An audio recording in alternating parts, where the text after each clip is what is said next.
Queridos irmãos, muito bom dia. Como essa é a última palestra da nossa conferência, eu queria agradecer a recepção dos irmãos, agradecer o pastor pelo convite, o conselho da igreja, a recepção fraterna dos irmãos, a hospitalidade na casa do pastor e da Carmen. Agradecemos muito o carinho com que vocês têm nos tratado. Logo depois do almoço nós vamos voltar para São Paulo e nós viemos de carro, então agradecemos muito a recepção dos irmãos. Na tarde e noite de ontem, nós falamos sobre as nossas origens, sobre a nossa história. Nós falamos sobre Reforma Protestante, focamos depois em João Calvino, e nessa manhã nós vamos falar sobre a nossa igreja. Então, apenas para que nós tenhamos uma retrospectiva do que nós vimos ontem, nós vimos então, no meio de tantas denominações, quem somos nós, traçamos uma história passando pelo período bíblico, avançando nos pais da igreja, Idade Média, Reforma, Inglaterra, Estados Unidos, Ashbel Green Simonton, chegando a nós.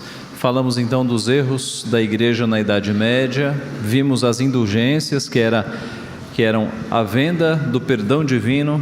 A Igreja Católica Apostólica Romana passou a cobrar para que as pessoas tivessem o perdão dos seus pecados. Vimos o comércio das relíquias, supostos ossos, objetos pessoais de personagens bíblicos eram comercializados, eram colocados em museus para visitação. Havia um comércio sendo feito em torno disso. O Tribunal da Santa Inquisição, em que a igreja não admitia que algo dissesse alguma verdade em qualquer campo do saber que destoasse do que a própria igreja afirmava. Então, os casos mais conhecidos são de homens ligados à astronomia, que, observando as estrelas, tinham suas conclusões, mas se fosse contrário ao romanismo, eles eram chamados para o Tribunal da Inquisição. A Inquisição perseguiu protestantes também, matou protestantes. Aqueles que se colocavam contra a igreja da época eram perseguidos e mortos. Vimos a questão da corrupção, padres sem conhecimento bíblico, com vida imoral. A corrupção era muito grande naquele período. Tudo isso fez então com que Deus levantasse homens para esclarecerem o povo, escreverem, traduzirem Bíblia, são os pré-reformadores, e até o evento da conversão de um monge agostiniano chamado Martinho Lutero. Então, de dentro da Igreja Católica Apostólica Romana é que surge o movimento de reforma da igreja.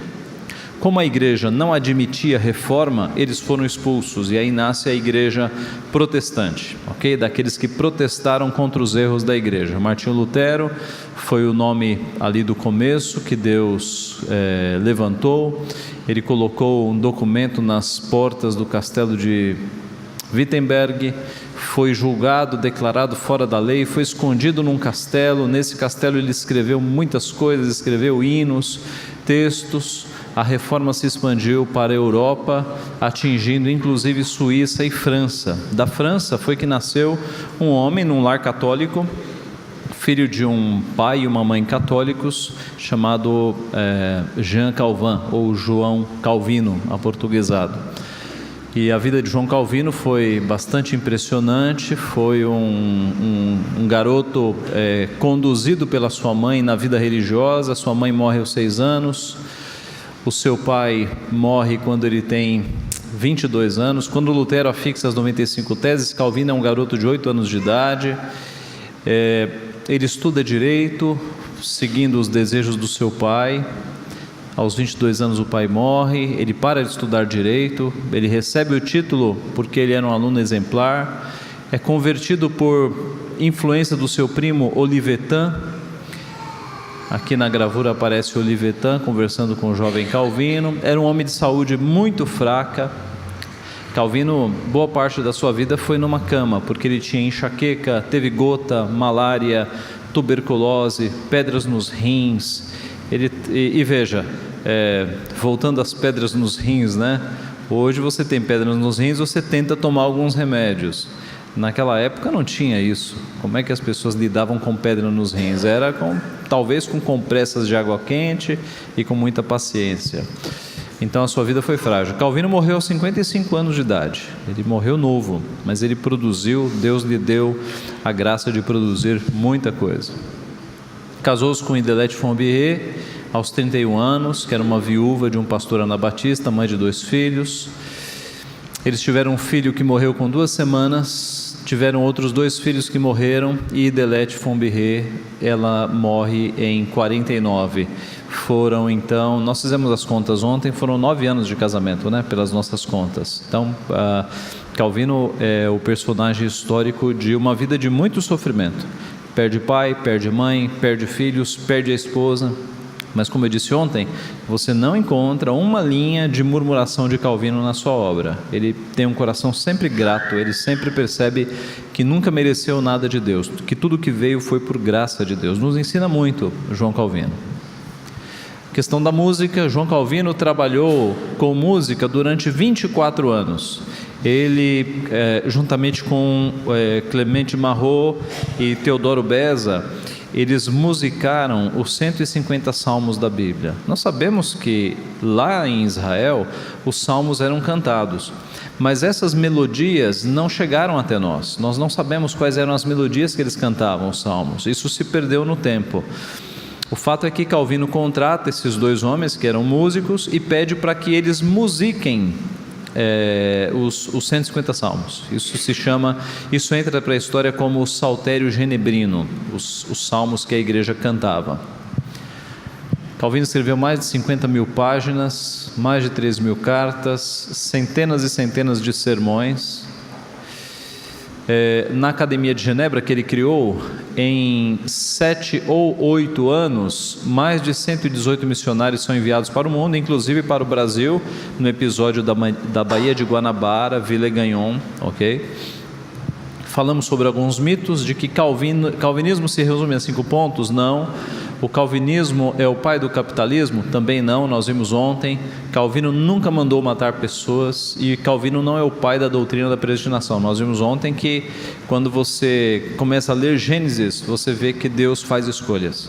Ele escolheu Jacó e não escolheu Esaú. Ele escolheu Israel para ser o seu povo. Então Deus faz escolhas, ok? E falamos sobre as 3 bases da ética protestante: trabalho, poupança e frugalidade.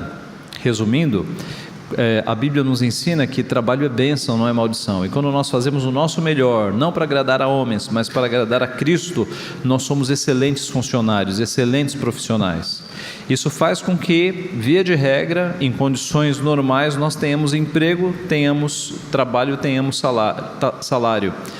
A outra base é a frugalidade, a vida simples. Quando você tem salário e você não fica gastando com superficialidades, com coisas que são supérfluas,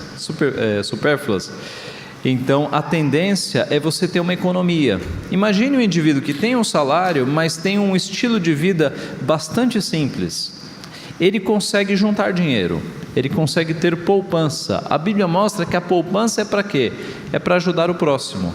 Efésios 4:28, aquele que furtava não furte mais, antes trabalhe com as próprias mãos, para que tenha com que acudir ao necessitado. Então essa é a ideia. Isso aqui, meus irmãos, revolucionou a cidade de Genebra, que foi onde Calvino pastoreou, porque as pessoas davam do seu melhor, tinham uma vida simples, sobrava dinheiro, ajudavam os pobres, e aí você teve uma você teve uma igualdade social naquela cidade, tá? E tudo está na Bíblia, meus irmãos, é que a Bíblia não é levada mais em consideração, ok? Vimos várias gravuras, eu não posso parar muito aqui porque nós já vimos tudo isso ontem. Agora aqui, o que a igreja presbiteriana tem a ver com a reforma protestante? Então esse é um slide novo, nós vamos partir daqui. Qual é a nossa ligação? Porque a igreja presbiteriana ela tem o que a ver com a reforma protestante? A igreja presbiteriana tem um passado muito bonito. Nos anos 80, nós vimos o surgimento de várias igrejas. A maioria das igrejas neopentecostais que nós conhecemos, a maioria delas nasce nos anos 80 e nos anos 90. Então são igrejas sem história, são igrejas sem passado. Os líderes saíram de igrejas históricas, mas essas igrejas carecem de passado. As igrejas históricas, como a Igreja Batista, a Igreja Presbiteriana, a Igreja Metodista, a Luterana, elas têm um passado muito rico. No caso da Presbiteriana, que é o nosso estudo, ela de fato ela remonta aos tempos da Reforma. Vamos fazer a ligação. João Calvino, 1509-1564. Em 1559 é criada a Academia de Genebra, hoje Universidade de Genebra, foto atual. Ontem nós falamos que essa Academia de Genebra, ela acaba se tornando o local de estudo para aqueles que fugiam da perseguição católica. A Europa estava, os países católicos, Portugal, Espanha e boa parte deles, França, estavam perseguindo protestantes para prender e para matar. Os protestantes fugiam para onde? Para a Suíça, para Genebra. E aí, com aquela chegada de multidões, Calvino pensou em criar escolas para os filhos, para as crianças, escolas gratuitas, para os adolescentes e para os jovens. E aí foi formada então a Academia de Genebra. Nós já vimos que a Academia de Genebra mandava missionários para todo mundo. E foi um aluno dessa escola foi John Knox, um escocês, fugindo da perseguição religiosa. Ele foi estudar com João Calvino, pois foi John Knox, que estudou aqui com João Calvino, que voltou para a Escócia e liderou o movimento para tornar a igreja escocesa de Igreja Católica Apostólica Romana para Igreja Presbiteriana. Então, a Igreja Católica Apostólica Romana da Escócia tornou-se protestante. E aí eles pensaram, bom, agora que a igreja... E isso, irmãos, não foi uma igreja local, foi o país inteiro. O país inteiro.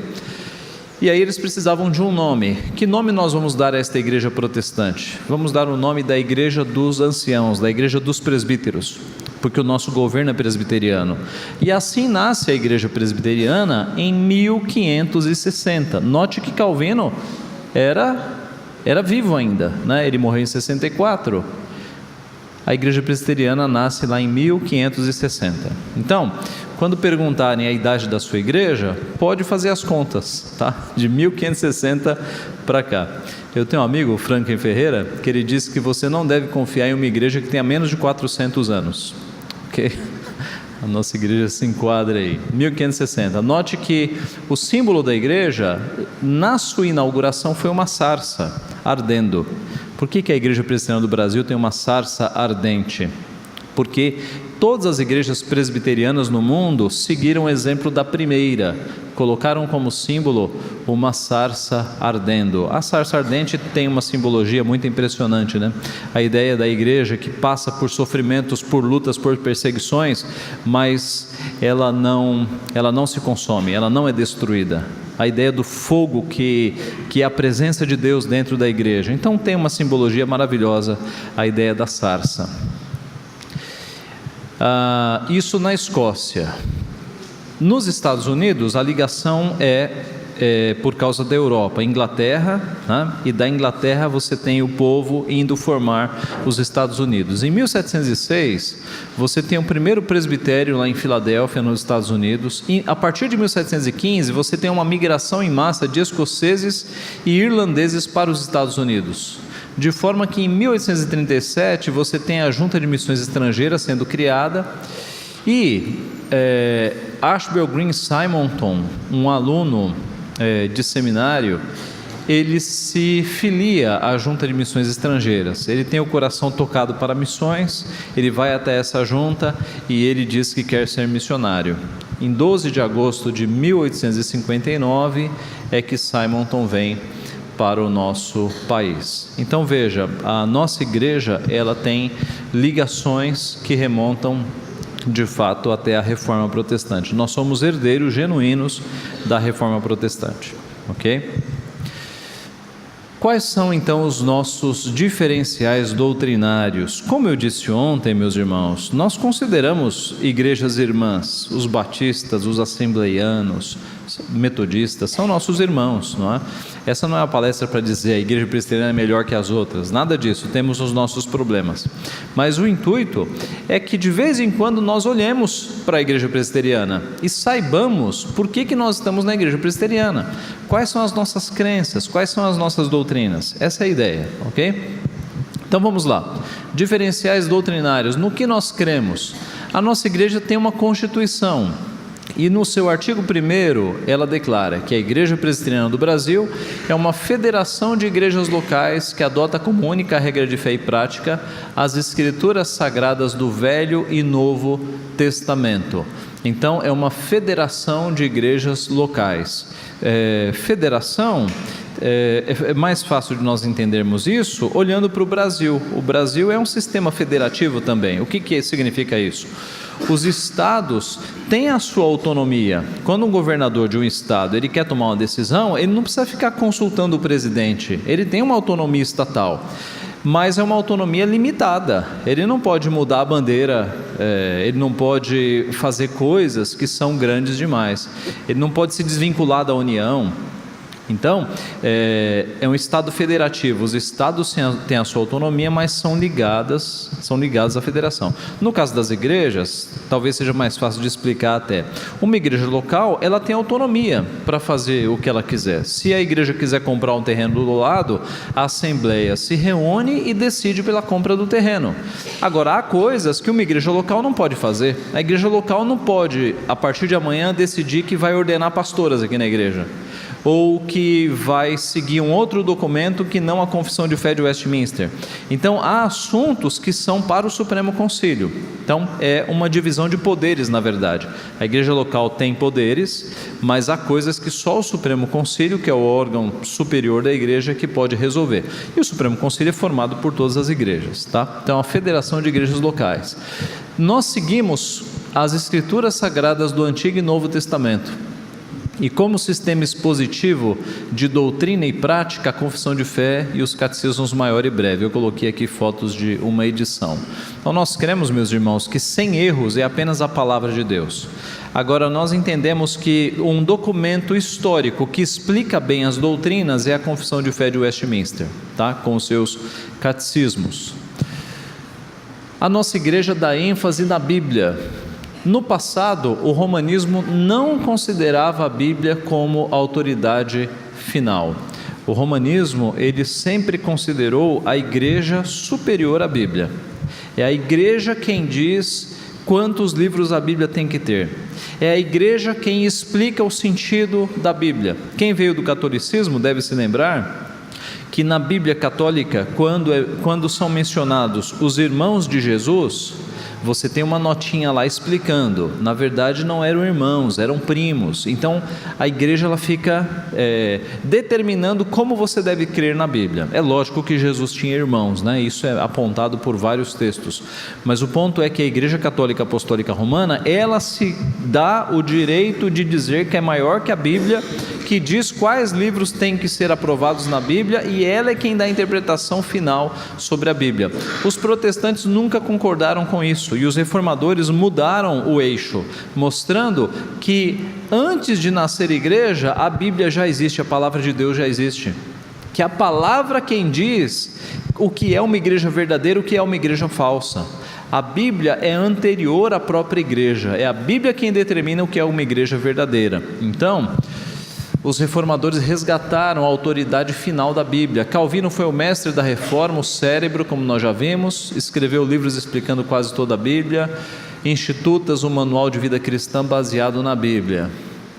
Como é hoje, o romanismo ainda considera a tradição oral. Então, para o romanismo, muitas das suas crenças estão baseadas nos livros apócrifos e na tradição oral. O que é a tradição oral?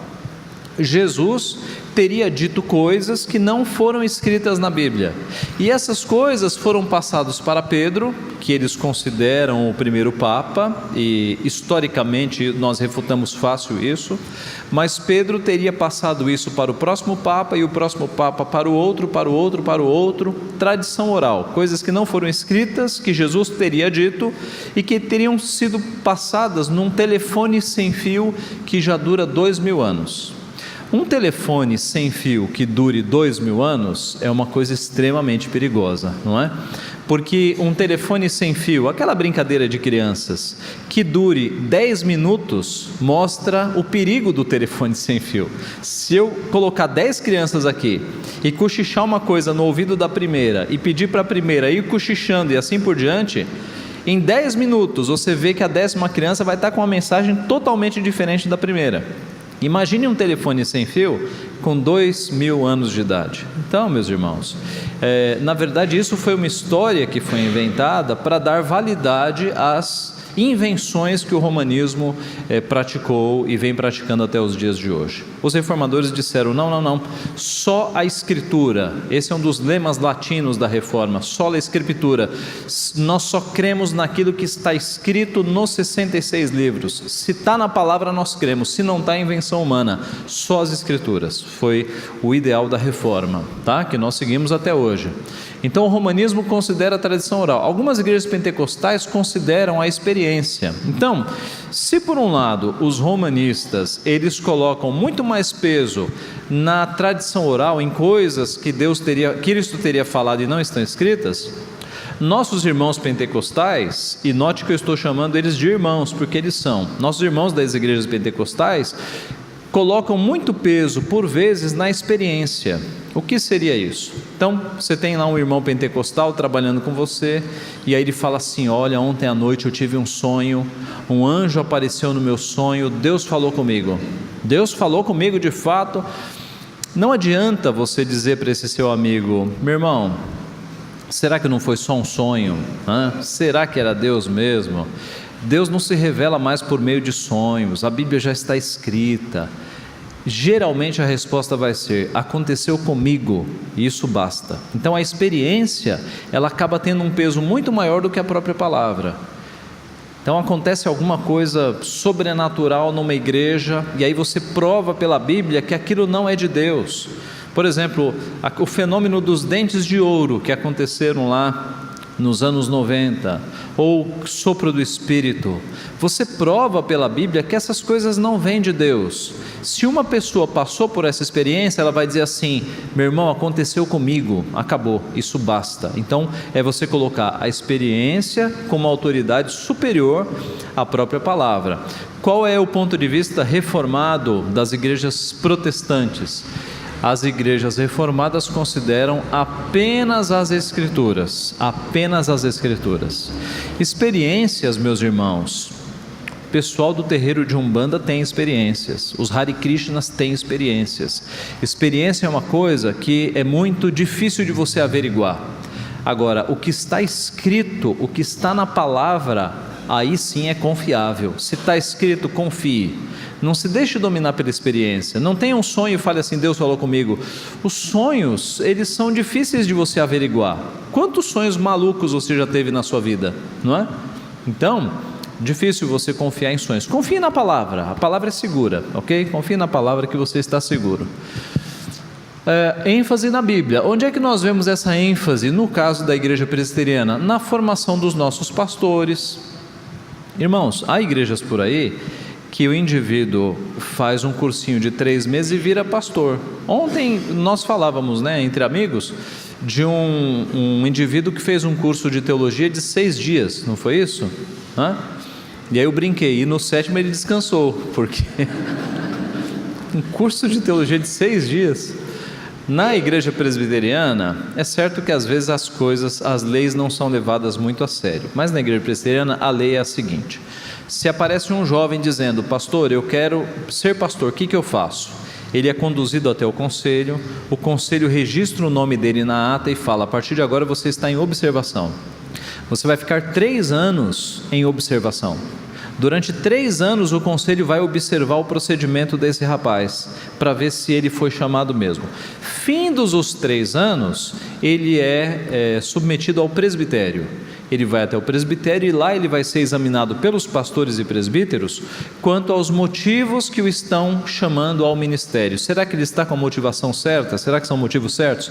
Ele vai passar por um grande exame ali entre pastores. Se ele for aprovado, ele vai se inscrever no vestibular e vai fazer um vestibular extremamente difícil, bastante difícil.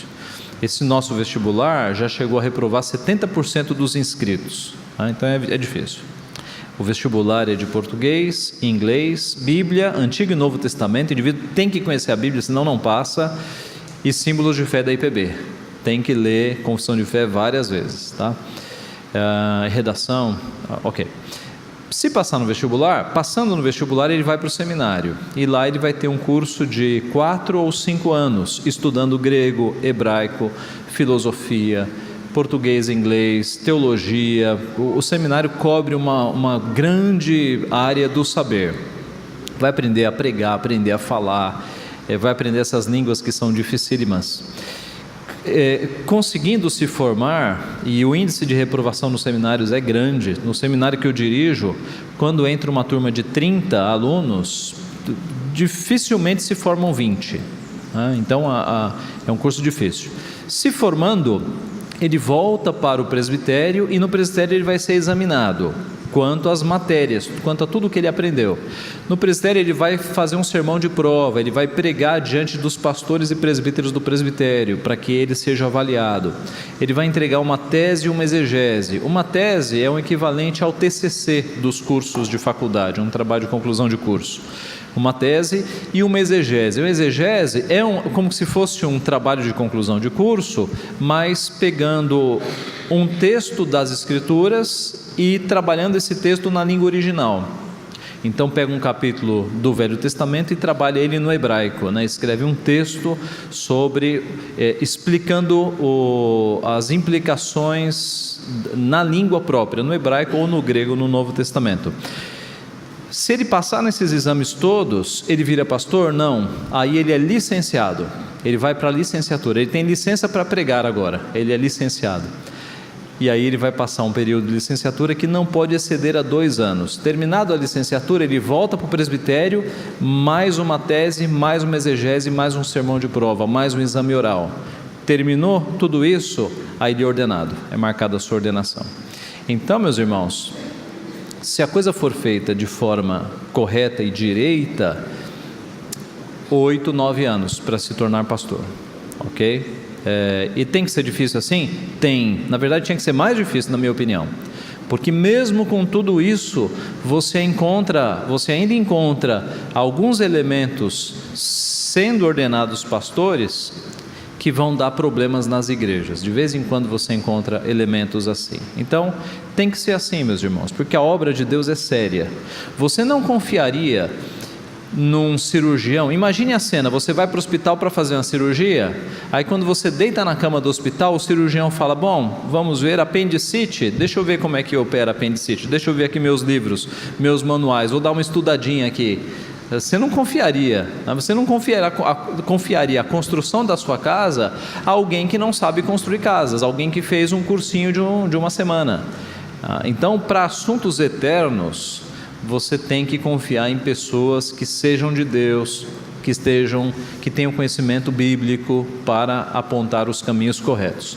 Então há essa ênfase na nossa igreja. Há uma ênfase no papel da palavra em nossos cultos. Em alguns cultos aí afora, a ênfase está no exorcismo.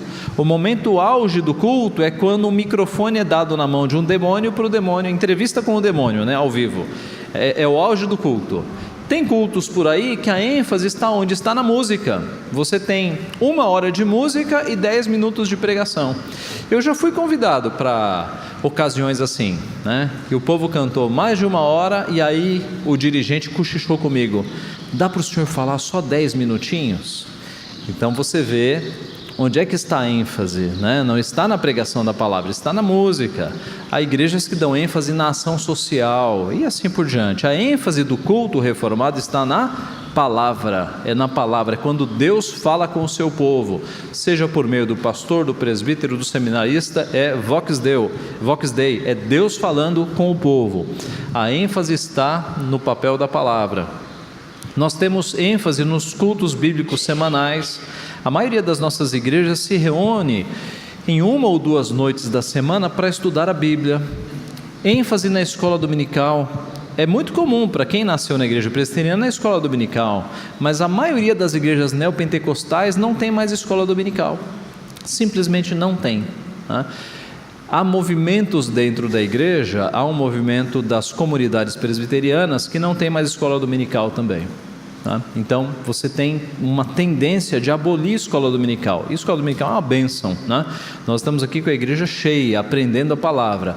O domingo é o dia de ir à casa de Deus, é o dia que nós temos reservado para nos alimentarmos da palavra.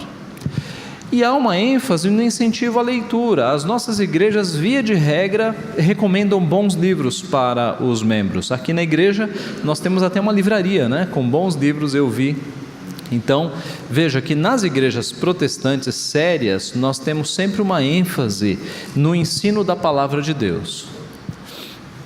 Para nós, a Bíblia é única regra de fé. O que é isso? Aquilo que eu creio tem que ter base bíblica. Então aparece alguém e fala assim: pastor, agora eu estou crendo em cristais, eu posso crer em cristais, em gnomos. Meu irmão, vamos abrir a Bíblia. Tem base bíblica? Não tem, então não pode. A nossa regra de fé, aquilo que eu creio, tem que ter base bíblica. Mas é a regra de prática também. Pastor, eu posso ir em determinado lugar?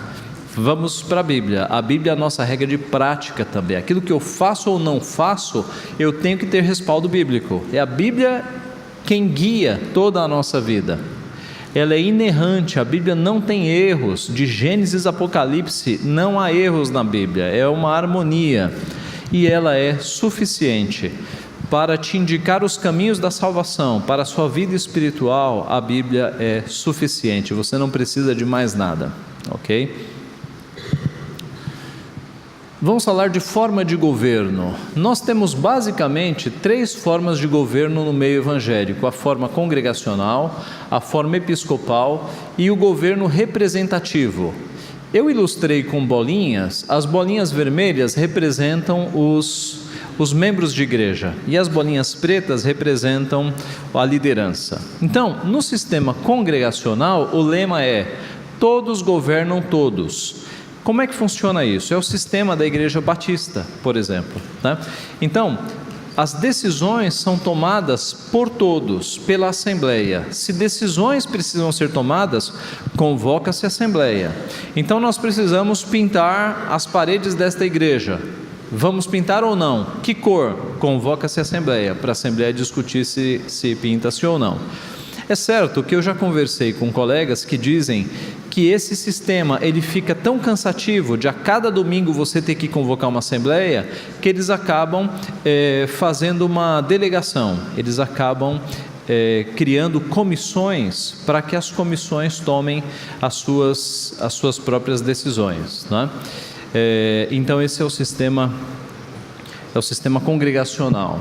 Todos governam todos. E ele funciona na Igreja Batista e na Igreja Congregacional também. Nós temos o sistema episcopal. O lema é: um governa todos. Então eu coloquei uma bolinha preta simbolizando aqui o líder. Um governa todos. Usando o mesmo exemplo, a igreja precisa de uma pintura, não sabemos a cor. O apóstolo, o missionário, o pastor é quem decide. E o que ele decidir, se ele decide pintar de rosa-choque a igreja, ele decide. Esse é o sistema mais encontrado nas igrejas neopentecostais e pentecostais também. Quando não há um conselho para tomar decisões, é um homem que toma a decisão, e o que ele falar está falado, para o bem ou para o mal. É o sistema episcopal, ok? A igreja episcopal segue, por óbvio, mas você tem a maioria das pentecostais e neopentecostais também seguindo esse sistema. E o sistema representativo, ou federativo, ou presbiteriano, o lema é: alguns governam todos. Então note que algumas bolinhas aqui sumiram, porque elas subiram para a liderança, né? 3 delas. E uma delas que é o pastor, que ele vem de fora, vem do presbitério. Então nesse sistema, a igreja, ela elege alguns homens do povo da igreja para representá-la diante do conselho. É o sistema federativo. É o que nós chamamos de democracia indireta, né? Democracia indireta. Há uma representação por eleição. No nosso sistema, os presbíteros são eleitos para 5 anos. E findos os 5 anos, eles podem ou não serem reeleitos. De forma que as decisões de uma igreja, elas são basicamente tomadas pelo conselho. Não precisa ficar reunindo toda hora a igreja. O conselho tem o voto da igreja para tomar decisões mais simples. É certo também que o conselho não tem todos os poderes. Há coisas que o conselho não pode decidir. Por exemplo, compra, venda, alienação de imóveis. Então imagine que o conselho pense em vender esta propriedade. Ele não pode tomar essa decisão. Ele tem que convocar a assembleia, porque é uma decisão muito grande, né? Então a igreja inteira é que vai tomar essa decisão por assembleia. Eleições de presbíteros, é a assembleia quem toma. Eleições de diáconos, eleição de pastor. Então há assuntos que são maiores que o conselho não pode decidir, ele precisa submeter a decisão à assembleia. Há uma divisão de poderes aqui também entre conselho e assembleia. Mas os assuntos mais corriqueiros, o dia a dia da igreja, é o conselho quem cuida, né? A igreja elege os seus irmãos para essas decisões. Nós não temos tempo aqui para ver todos os textos, mas o texto clássico é Atos 15. Atos 15 é o texto que mostra como esse sistema ele é bíblico. Abra lá em Atos 15. Em Atos 15 aconteceu um problema. Verso 1. Alguns indivíduos que desceram da Judeia ensinavam aos irmãos: se não vos circuncidardes, segundo o costume de Moisés, não podereis ser salvos. Alguns judeus que haviam se convertido a Jesus Cristo não haviam largado o judaísmo, estavam dizendo assim: escuta, vocês querem ser crentes, vocês querem ser do povo de Deus, tem que passar pela circuncisão. Eles estavam com um pé no cristianismo e um pé no judaísmo. E aí, Paulo e Barnabé, diz o texto, tendo havido da parte de Paulo e Barnabé contenda e não pequena discussão com eles, interessante, né? Eu fico imaginando essa cena. Aqui, as poucas linhas, né, não nos dão chance de ver os detalhes, mas eu imagino essa contenda e não pequena discussão, tendo Paulo com o seu temperamento e Barnabé discutindo com aqueles judaizantes. Deve ter sido uma discussão muito interessante. Mas então houve essa discussão e eles decidiram, veja aí o verso 2, resolveram esses dois e alguns outros dentre eles subissem a Jerusalém aos apóstolos e presbíteros com respeito a esta questão. Então havia um problema, como é que a gente vai resolver o problema? Alternativa A: vamos reunir os 5.000 cristãos num sistema congregacional para tratar do problema. Não. Alternativa B: vamos pedir para Pedro tomar a decisão. O que Pedro resolver está resolvido. Ou então vamos pedir para Tiago, irmão de Jesus, pastor de Jerusalém, tomar a decisão. O que ele decidir está resolvido. Sistema episcopal. Não. Qual foi a solução? Vamos subir aos apóstolos e presbíteros. Os apóstolos e presbíteros vão tomar a decisão. E o que eles resolverem será bem feito. Veja o verso 6. Então se reuniram quem? Os apóstolos e presbíteros para examinar a questão. E o texto vai citar mais uma vez os apóstolos e presbíteros. A ideia é que um grupo representativo foi tomar a decisão. Os apóstolos que estavam vivos e os presbíteros de cada igreja. Eles foram para lá, para no primeiro concílio, a primeira reunião de igreja eclesiástica, eles decidiram que era errado exigir que cristãos fossem circuncidados, é óbvio, porque a salvação não era mais por esse tipo de obra, e deu alguns conselhos para que agora os gentios tomassem cuidado com alguns tipos de comida e algumas questões, porque eles iam se sentar na mesa, judeus e gentios iam se sentar numa mesma mesa. Mas o nosso ponto aqui é que a tratativa do problema foi no caminho de representatividade, apóstolos e presbíteros. Há outros textos na Bíblia que mostram isso. Paulo indo, organizando igrejas e promovendo eleições de presbíteros, para que os presbíteros, de fato, eles governem, né, as igrejas. Então, esse é um diferencial. A igreja presbiteriana é uma das poucas no Brasil que tem esse tipo de sistema. Eu tenho notícias que algumas igrejas batistas, elas começam a migrar do sistema congregacional e assumir um sistema meio misto, né?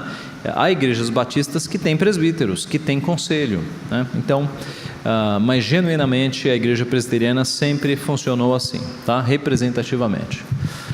A nossa igreja tem ética nas finanças, o pastor não mexe com o dinheiro da igreja. Eu não sei se vocês se lembram de uma reportagem do Jornal Nacional, logo no início de uma dessas igrejas que mexe com muito dinheiro.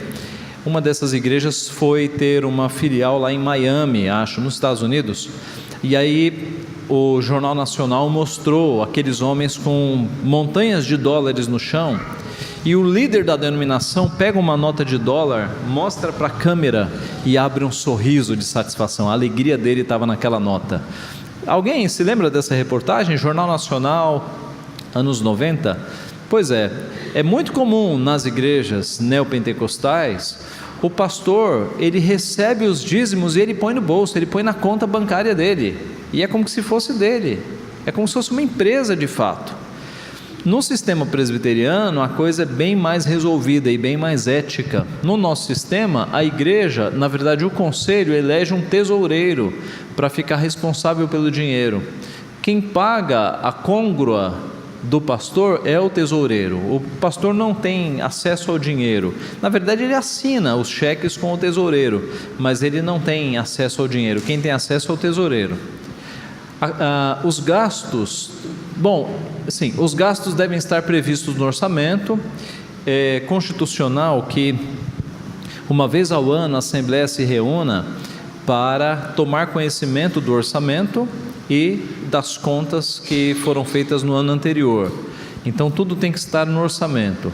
Existe uma comissão de exame de contas que examina as contas da tesouraria. Então alguém poderia dizer assim: o pastor não mexe no dinheiro, mas e esse tesoureiro aí? O que ele faz com o dinheiro? A nossa Constituição prevê que o Conselho tem que nomear anualmente uma comissão de exame de contas. E essa comissão de exame de contas, formada por membros da igreja, de 3 em 3 meses, ela se reúne, pega toda a documentação do tesoureiro, os extratos bancários, os recibos, as notas fiscais, examina tudo para ver se está tudo em ordem e remete um relatório para o Conselho. Então, é um sistema bem transparente, bem ético.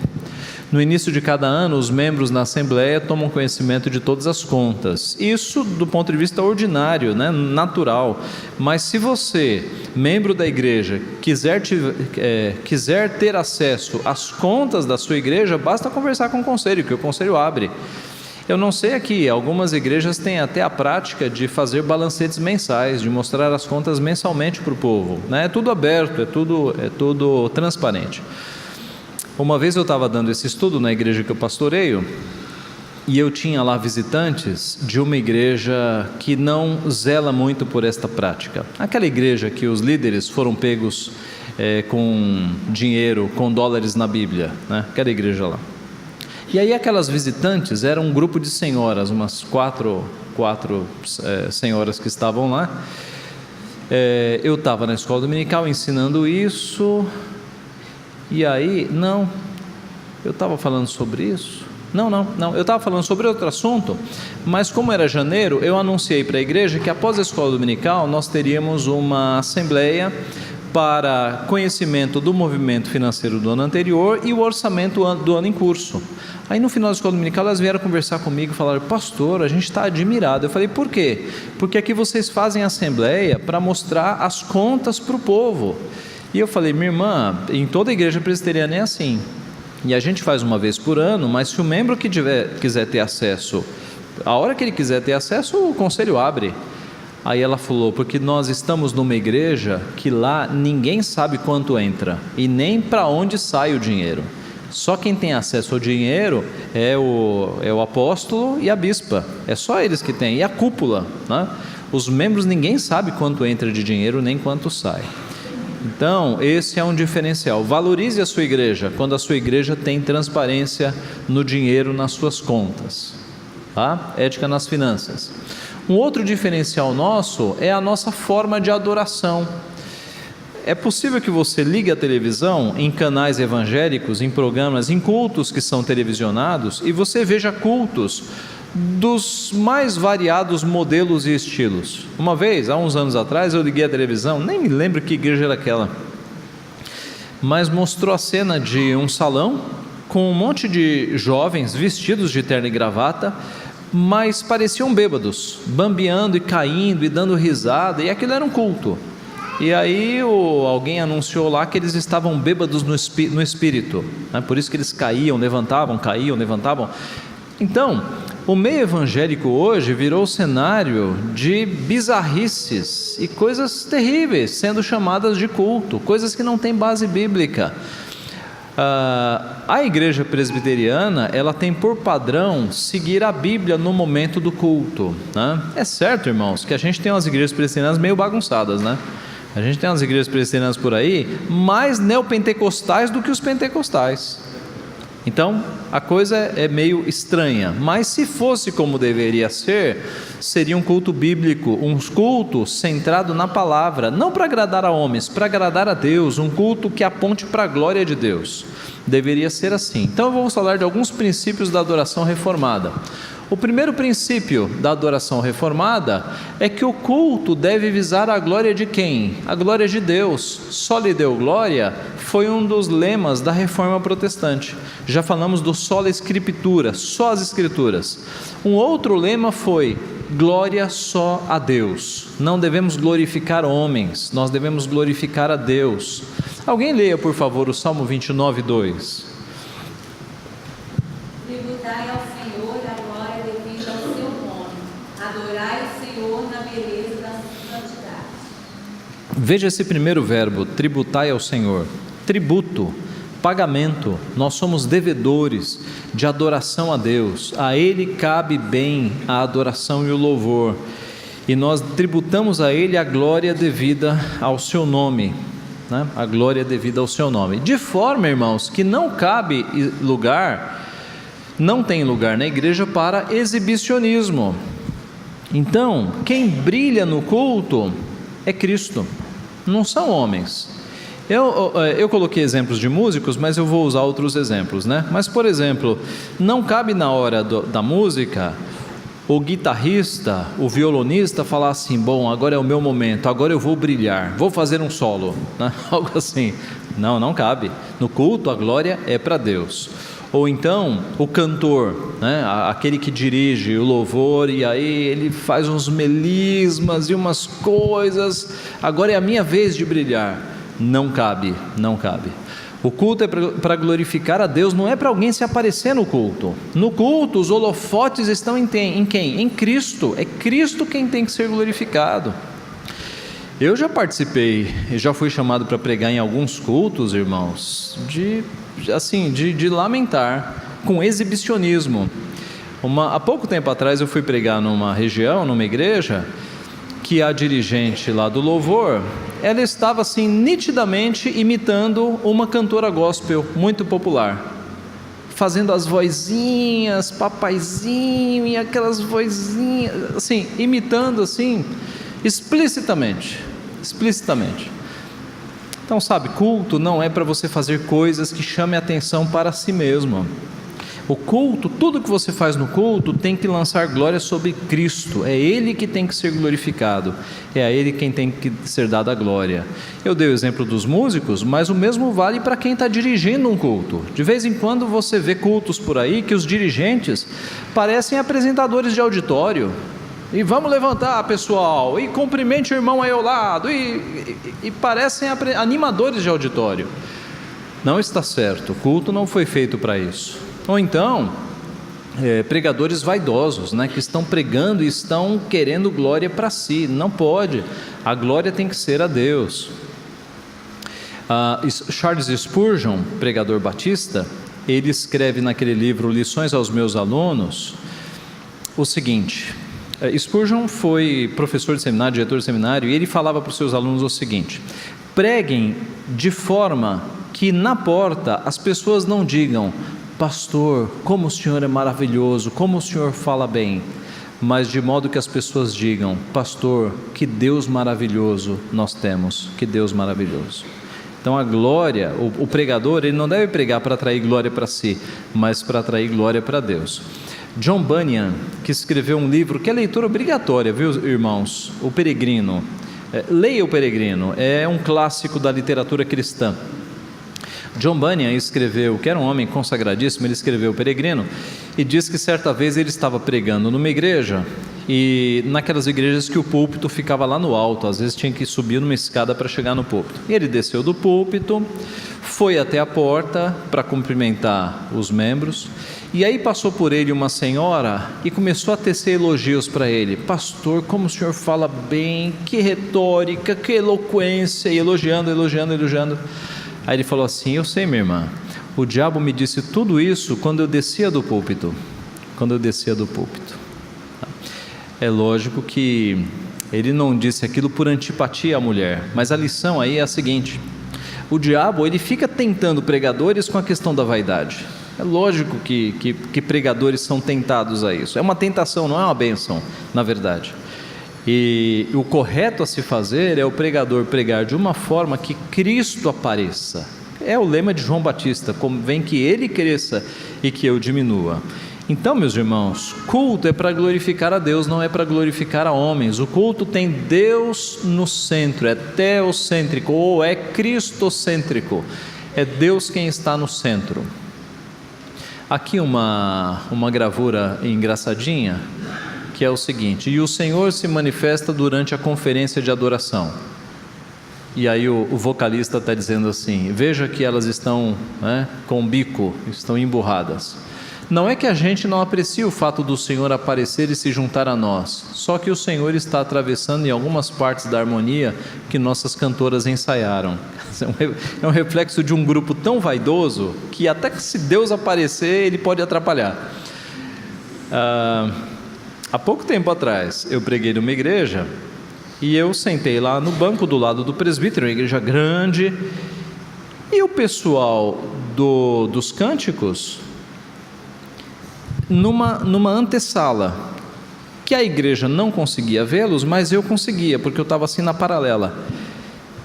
E o culto começou, nós oramos antes do culto, todo mundo junto. Aí vamos começar o culto, vamos. O culto começou, o presbítero foi à frente, e os jovens, o pessoal lá da música, ficou conversando. E o culto andando, e eles conversando, alguns no celular. E sabe, estranho, o culto acontecendo e o pessoal ali numa antessala sem participar do culto. E daqui a pouco eles entrariam para as músicas, para o período dos cânticos. E eu comecei a ficar incomodado com aquilo, bastante. Aí o presbítero sentou do meu lado, eu falei: meu irmão, aqueles jovens vão ficar o culto inteiro daquele jeito, até no sermão? Aí o presbítero se ajeitou na cadeira: pastor, isso é um problema. Mas não, eles vão fazer uma participação musical e aí no sermão eles vão estar sentados lá embaixo. Aí foi isso que aconteceu, eles fizeram a participação, no chamado louvor. Aliás, louvor, meus irmãos, é culto inteiro, não é só o período dos cânticos, louvor é todo culto. Foram lá, cantaram, aí um bocado deles saiu para tomar água, para ir no banheiro, e eu fiquei de olho, pregando e de olho para ver se iam voltar. Eu ia chamá-los, estava ali me segurando, mas aí voltaram, sentaram e graças a Deus participaram do culto. Mas eu tenho colegas pastores que me dão notícias de igrejas que isso acontece. O pessoal da música vai, se apresenta e vai embora. Vai embora não, sai do culto e fica lá fora conversando, como se fossem estrelas. Meus irmãos, quem brilha no culto é de fato Jesus Cristo. Você não pode ter esse tipo de brilho, glória só a Deus. Deus não divide a sua glória com ninguém. Um outro princípio da adoração reformada é que ela é baseada somente na palavra. Lembra que nós falamos de sola escritura? Que a Bíblia é a nossa única regra de fé e prática, inclusive para o culto. No culto, tudo tem que ter base bíblica. Eu puxei um texto aqui da Confissão de Fé, capítulo 21. A luz da natureza mostra que há um Deus, que tem domínio e soberania sobre tudo, que é bom, faz bem a todos e que, portanto, deve ser temido, amado, louvado, invocado, querido e servido de todo o coração, de toda a alma e toda a força, de toda a força. Mas, agora, o modo aceitável de adorar o verdadeiro Deus é instituído por Ele mesmo, e é tão limitado pela sua própria vontade revelada, que Ele não pode ser adorado segundo as imaginações e invenções dos homens, ou sugestões de Satanás, nem sob qualquer representação visível ou de qualquer outro modo não prescrito ou não ordenado nas Santas Escrituras. Então Westminster mostra que o culto, do ponto de vista bíblico, ele é limitado por Deus, ele é ordenado por Deus. Eu não sei se você já reparou como o culto do Antigo Testamento não tem uma linha de invenção humana. Já repararam? O culto do Antigo Testamento, ele é todo instruído e ensinado pelo próprio Deus. Então Deus disse: construam uma tenda, um tabernáculo, é nessa tenda que vocês vão me adorar. E ninguém perguntou assim: como é que a gente constrói? E Deus respondeu: surpreendam-me, façam de qualquer jeito. Não. Deus falou: vocês vão construir nessa medida, com esse material, com esse tipo de tecido e com essas cores. E lá nessa grande tenda vocês vão criar este móvel. E aí ele deu habilitação para alguns homens se tornarem peritos em escultura, em tecelagem, e vocês vão fazer nessa medida, com esse material. A arca da aliança, por exemplo, vocês façam de tal madeira, revistam-na de ouro, com anjos em cima, um olhando para o outro.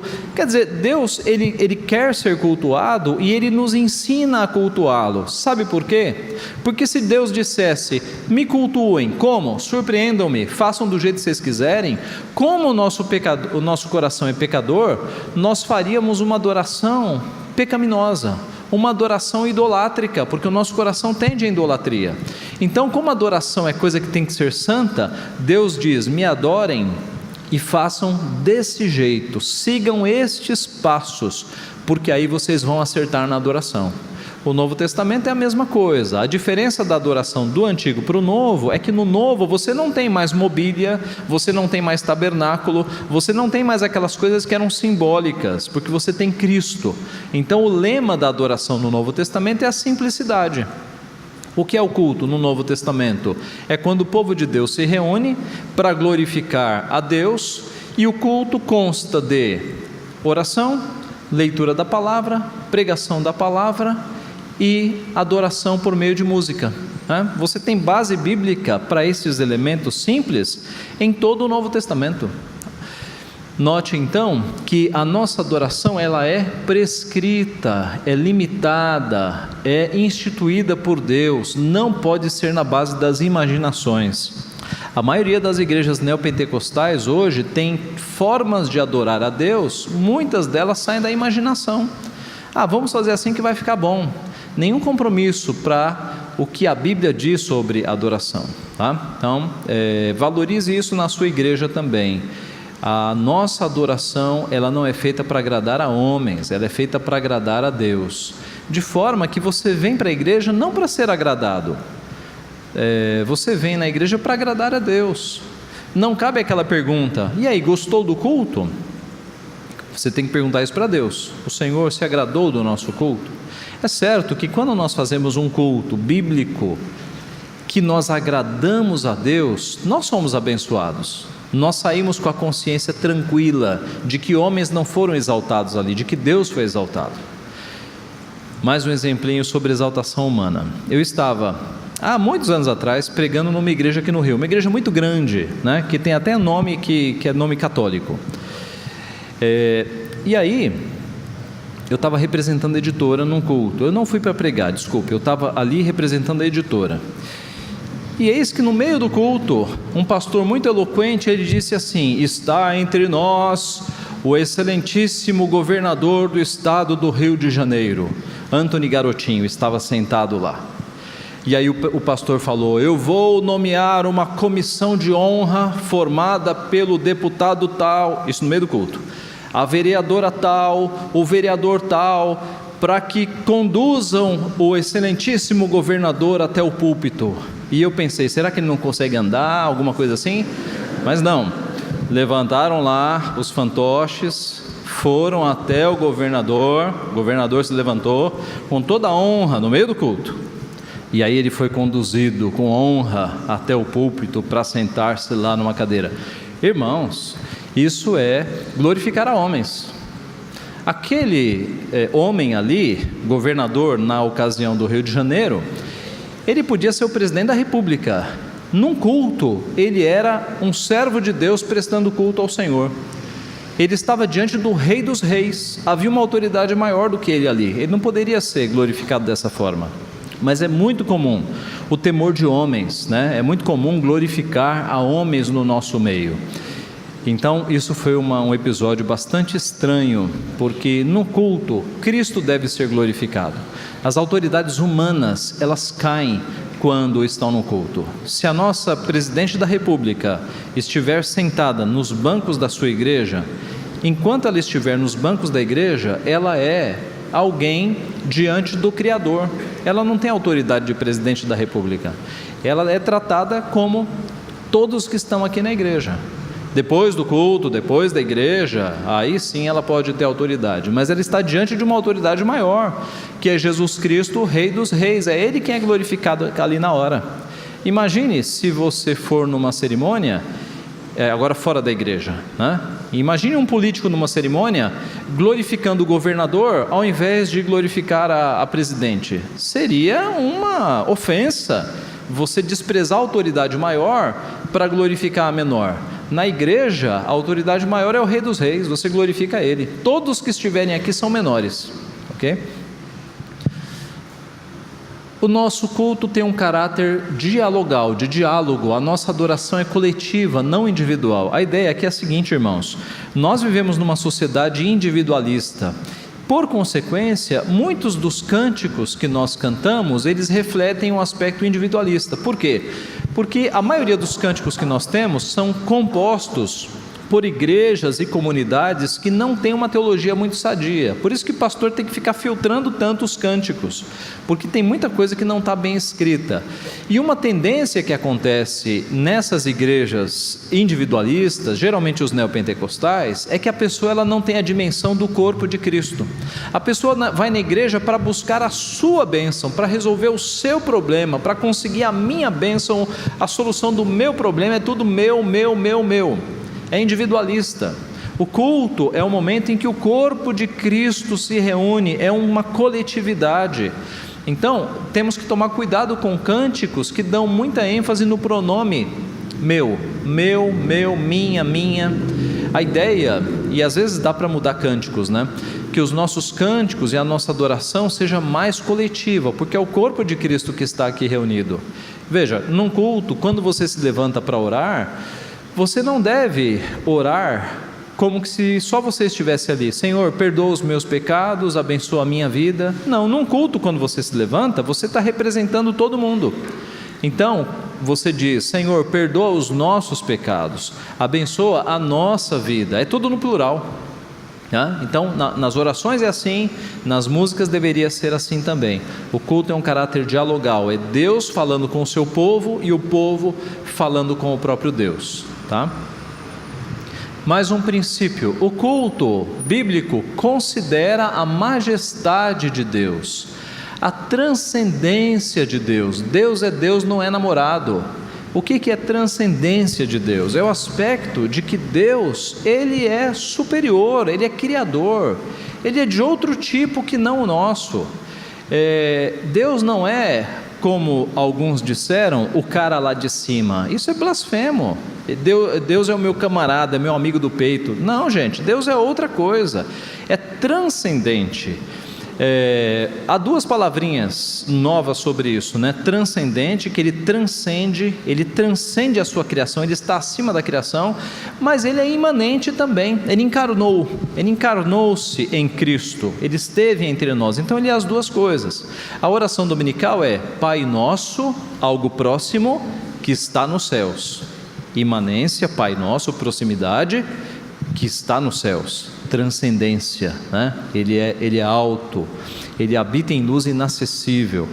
Então o que acontece? Alguns cânticos que são feitos por igrejas que não têm tanta fidelidade bíblica acabam entrando num romantismo de música, tratando Jesus como se fosse namorado e não como se fosse Deus. Por exemplo, eu vi um cântico há uns anos atrás que dizia assim: Jesus, quero sentar no teu colo, acariciar o teu rosto. Tem outro que fala: quero pegar os seus chinelos, esconder os seus chinelos. Estranho, gente, estranho. Essa história de sentar no colo, acariciar o rosto, parece relações conjugais, né? Algo feito, um namoro de homem e mulher, de casados. Mas se referir assim com Jesus Cristo é abaixá-lo muito. Jesus Cristo é o Rei dos Reis, é o Senhor da glória, expressão exata do ser de Deus. Ele está acima dessas questões. Então há muitos cânticos românticos por aí. Essa palavra apaixonado também está errada. Eu vou entrar nela. Isso, amor ou paixão? Veja só, houve uma época aí que essa expressão apaixonados por Jesus ficou muito em voga. Mas veja, ela não tem paralelo bíblico. Por quê? Porque na Bíblia, paixão, sempre que a Bíblia fala de paixões, é no sentido negativo. Sempre, sempre. Você não tem uma ocorrência da palavra paixão na Bíblia, ou paixões, do ponto de vista positivo. Até o senso comum mostra que é preferível o amor à paixão. Por quê? Porque paixão é fogo que se consome em 3 meses. Paixão é uma coisa, é um fogo de palha. O amor não, o amor é construído, tijolo a tijolo, ele é aprendido. Paulo, escrevendo a Tito, ele diz que as mulheres mais velhas devem fazer o que com as mais novas? Ensiná-las a amar os seus maridos. Amor pode ser ensinado, Amor é algo que vai sendo construído. Paixão não, paixão é aquela coisa avassaladora que dura 2, 3 meses e acaba, é um fogo de palha. Então, a Bíblia não dá base para dizer que nós somos apaixonados por Jesus, de jeito nenhum. Nós temos que amar a Jesus de todo o nosso coração, de toda a nossa força e de toda a nossa alma, tá? É um problema quando termos são usados que não têm base bíblica. Aí fica esse problema. Então Deus quer de nós amor, não quer paixão. Ele quer um amor firme, é isso que Ele quer. E os cânticos românticos eu já falei, Então é um perigo quando você tem cânticos que tratam Jesus como se fosse um namorado, sabe? Qual é o teste? É possível fazer um teste para ver se os cânticos que vocês cantam são românticos ou não. Basta tirar a palavra Jesus e colocar a palavra de um homem. Coloque lá José. Se der para cantar, é que é um cântico romântico. Se não der, por exemplo, tem um cântico que eu gosto muito, aquele Desde os Confins da Terra. Vocês cantam aqui? Desde os confins da terra, no mais profundo mar. Esse é um cântico que não é romântico. Você colocar um José ali não faz sentido nenhum. Louvado és, sabe? Não faz sentido nenhum. Então, há cânticos belíssimos que não são românticos, que consideram a majestade de Cristo. Mas há alguns que, se você tirar Jesus e colocar José ali, é um cântico romântico. Dá para cantar sem problema. Então, tire esses do repertório, Use cânticos que exaltem a Cristo como Senhor da glória, que não tenham nada de romantismo. A nossa adoração é espiritual, é mais espiritual e menos física. Igreja não é academia com sessão de aeróbica para os crentes saírem suados da igreja. Tem igreja que é assim, Os crentes pulam tanto, dançam tanto, que quando eles saem, só falta dar umas toalhas para eles, porque eles estão suados. Sessão de aeróbica. Para que academia? Vai na igreja. Então, igreja não foi feito para ser sessão de aeróbica, gente, de jeito nenhum. Igreja foi feito para exercício da alma, exercício do espírito, da mente, do coração, não do corpo. Do corpo você paga uma academia. Então, meus irmãos, se nós exercitamos algo no culto, tem que ser o nosso espírito, tem que ser o nosso coração. As igrejas do passado eram conhecidas como locais de refúgio.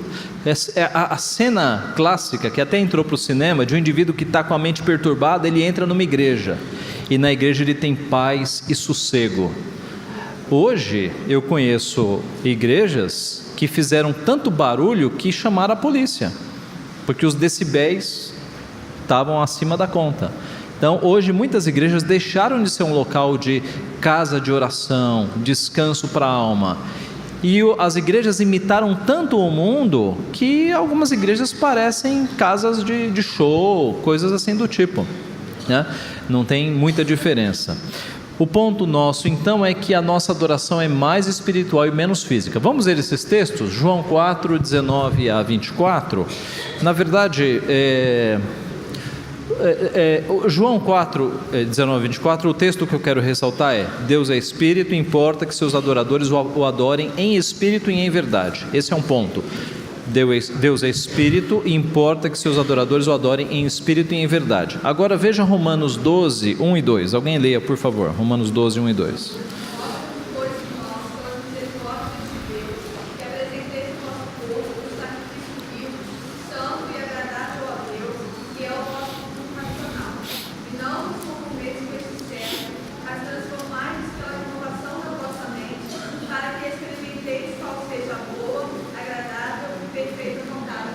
Ok. O nosso ponto aqui é o final do verso 1. Culto racional. Culto racional. A ideia, irmãos, é que o nosso culto, ele envolve a razão. Louvarei com a mente, louvarei com o espírito. A mente está envolvida, a razão está envolvida. Então o culto não é uma catarse, que todo mundo entra, pula, dança, cai. Isso é bagunça, isso não tem paralelo bíblico. O culto, ele é racional, não significa que seja frio, que seja monótono, a emoção está lá também, mas é ordem e decência, é organizado, há uma liturgia, nós oramos, nós lemos um texto, nós cantamos um hino, o hino tem a ver com o texto, a liturgia tem a ver com a pregação, há uma lógica em tudo isso. O nosso Deus é o Deus que se agrada da racionalidade. Ora, Ele nos deu 66 livros para nós o conhecermos, então não há problema nenhum, é o culto racional. O culto não pode ser uma catarse de emoções e de aeróbica, isso beira a irracionalidade, né? O culto de Deus não é assim. E por fim, o culto coletivo, o culto que nós prestamos no domingo, ele é ápice da adoração vivencial. A ideia, irmãos, é que nós cultuamos a Deus todos os dias, no nosso exercício devocional e com a nossa vida, né? O texto que nós lemos de Romanos mostra que esta apresentação dos nossos corpos como sacrifício vivo, santo e agradável a Deus, é uma apresentação 24 horas, é uma apresentação contínua. Então quando nós saímos aqui do templo, o culto continua. Agora há um momento da adoração coletiva, quando o corpo de Cristo se reúne, né, para a adoração. É o ápice da nossa adoração semanal. Romanos 12:1 nós já lemos. A adoração do dia a dia se faz pela obediência. E aí eu cito o problema do arrepio. O que é o problema do arrepio? Um exemplo que eu sempre dou é o seguinte: o indivíduo passa uma semana longe de Deus, não lê a Bíblia, não ora e tem lá um pecado de estimação. Uma semana miserável, longe de Deus e praticando pecados de estimação, pecados que ele sabe que são errados, mas ele não deixa de praticar. Aí ele vai na igreja num culto. Imagine um desses cultos mais acalorados, mais aeróbicos, né? E aí na hora da música ele levanta a mão e aí ele sente um arrepio. E aí pronto, ele sentiu o arrepio, ele pensa: puxa, foi uma bênção, Deus tocou em mim. Então é como se aquele arrepio apagasse os pecados da semana. Aí ele volta para a sua semana miserável, cometendo os pecados, fazendo tudo de errado. No próximo domingo lá está ele, para sentir o arrepio. Se sentiu o arrepio, é que valeu, né? Deus tocou em mim, está tudo desculpado. Irmãos, Deus não nos chamou para nos dar arrepios. Há métodos mais fáceis de você conseguir um belo arrepio: dedo na tomada, mão no para-raio, alguma coisa assim, não é?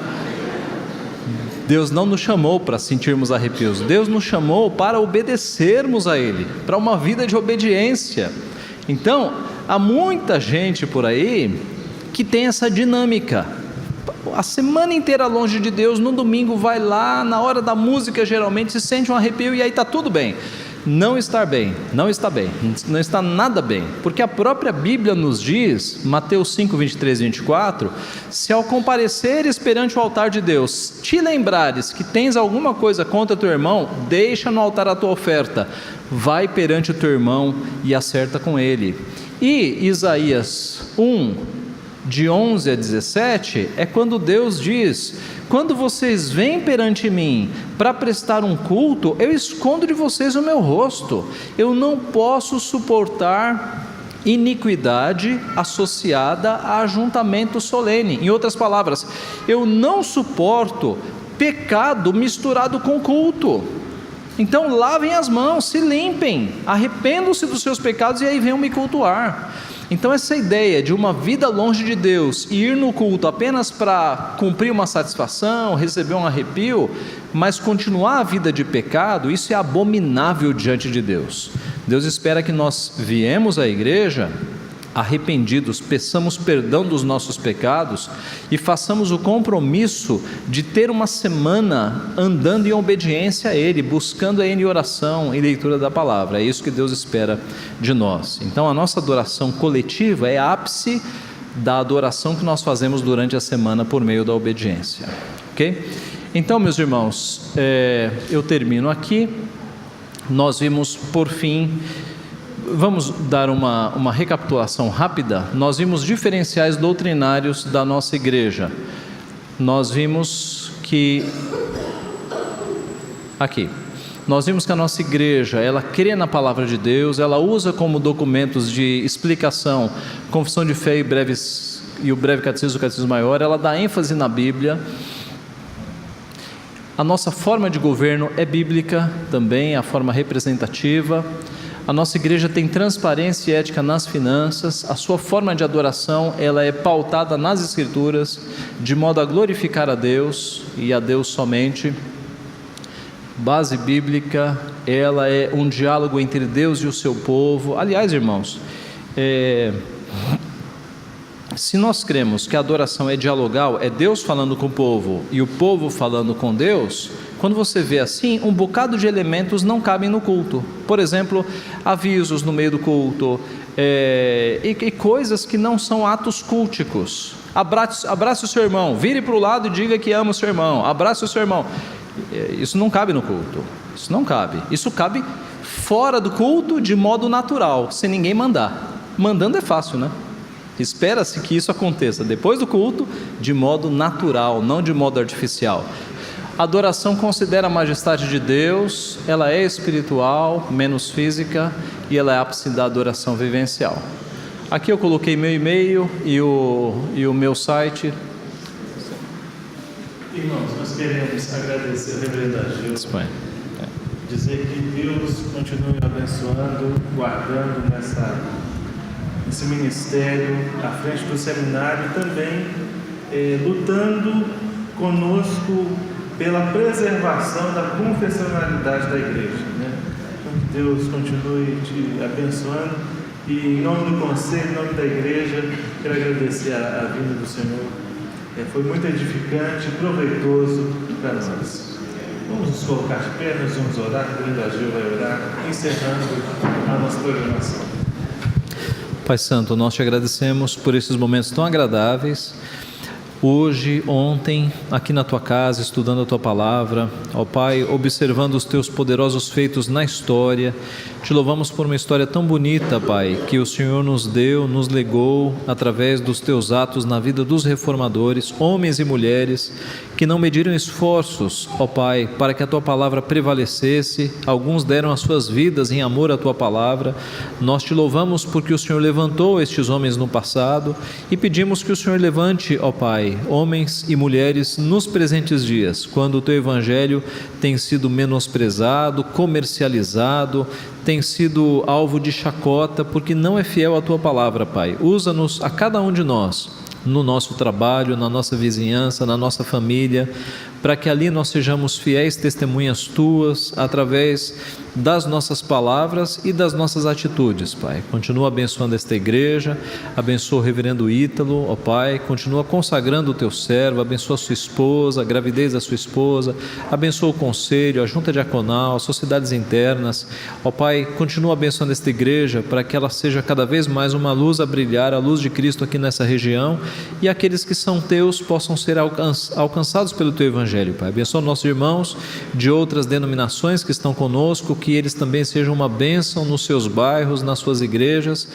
e abençoa-nos no dia de hoje, para que tudo que nós façamos glorifique o teu nome e venha render glória para ti. Fica conosco, portanto, abençoa-nos, é o que nós pedimos em nome de Jesus. Amém.